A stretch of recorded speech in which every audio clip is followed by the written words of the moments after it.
Welcome to my channel Lubna for রাসোইতে আপনাদের সবাইকে স্বাগত।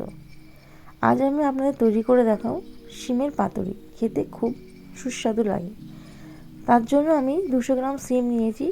আর শিমগুলোকে আমি সামনে পেছনে ভালো করে শিরাগুলোকে ছাড়িয়ে নিয়েছি। এই শিরাগুলো খুবই শক্ত, সিদ্ধও হয় না, খেতেও পারা যায় না।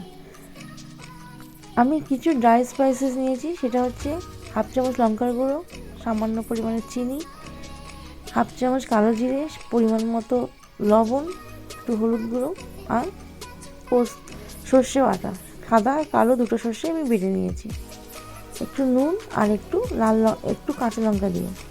এবার একটা কড়াইতে প্যান বসিয়ে দিচ্ছি। প্যানটা ভালো মতো গরম করে নিয়ে ওতে আমি পর্যাপ্ত পরিমাণে সর্ষের তেল অ্যাড করেছি, যেহেতু রান্নাটা আমি সর্ষের তেলে করব। তেলটা গরম হয়ে গেলে আমি যে সিমটা কেটে রেখেছিলাম সেই সিমটা একে একে আমি তেলের মধ্যে দিয়ে ওর মধ্যে পরিমাণ মতো লবণ আর হলুদ দিয়ে আমি সিমটাকে ভালো করে একটু ভেজে নিচ্ছি।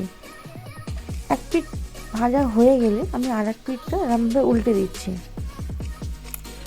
দিয়ে আবারও কিছুক্ষণ আমি ঢাকনা চাপা দিয়ে সিমটাকে আমি একটু ভালো করে ভেজে নিলাম।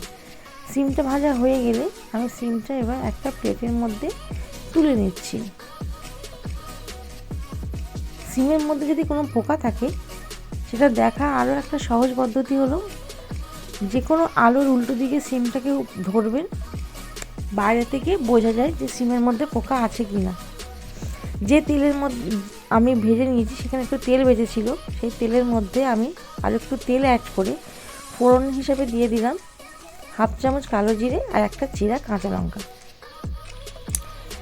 কালো জিরে কাঁচা লঙ্কা থেকে যখন গন্ধ বেরোতে শুরু করলো, আমি যে সর্ষের পোস্তটা বেটে নিয়েছিলাম, পোস্তটা বাটা স্কিপ হয়ে গেছে, সেই সর্ষে আর পোস্তর মধ্যে সামান্য পরিমাণে জল দিয়ে একটু নেড়ে আমি ফোড়নের মধ্যে দিয়ে দিলাম। এবার দিয়ে দিলাম সামান্য একটু লবণ আর লঙ্কার গুঁড়ো সামান্য পরিমাণে, আর দিয়ে দিলাম সামান্য পরিমাণে হলুদের গুঁড়ো হাফ চামচ মতো, আর একটু জল দিয়ে বাটিটা ধুয়ে আমি সর্ষে পোস্তর মধ্যে দিয়ে দিলাম। দিয়ে ভালো করে একটু নাড়াচাড়া করছি যাতে মশলার গন্ধটা চলে যায়। তাতে দিয়ে দিলাম এক বাটি জল। যে বাটিতে আমি সর্ষেটা বেটে রেখেছিলাম সেই বাটির গায়ে কিছুটা সর্ষে পোস্ত লেগেছিল, সেই বাটিতে একটু জল দিয়ে ধুয়ে আমি রান্নার মধ্যে দিয়ে দিলাম। দেখুন আমার সর্ষের থেকে তেল ছাড়তে শুরু করে দিয়েছে, ভালো মতো ফুটতেও শুরু করে দিয়েছে। এরকম অবস্থা নাড়াচাড়া করে আমি এতে 2 কাপ জল দিয়ে ভালো মতো নাড়াচাড়া করে নিলাম। জলটা যেই ফুটতে শুরু করে দিয়েছে আমি ওর মধ্যে ভেজে রাখা শিমগুলো একে একে দিয়ে দিলাম। ভালো মতো আমি চামচের সাহায্যে ছড়িয়ে দিচ্ছি গ্রেভিটার মধ্যে। আমি 2 মিনিটের জন্য ঢাকনা চাপা দিয়ে দেবো যাতে শিমগুলো ভালো মতো সিদ্ধ হয়ে যায়। সামান্য টেস্টের জন্য একটু আমি দিয়ে দিলাম চিনি।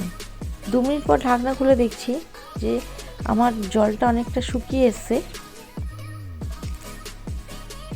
আমি এরকমভাবে একটু নাড়াচাড়া করে দিচ্ছি যাতে ভালো মতো সমস্ত সবজিগুলো সিদ্ধ হয়ে যায়। আবারও কিছুক্ষণ ঢাকা চাপা দিয়েছি।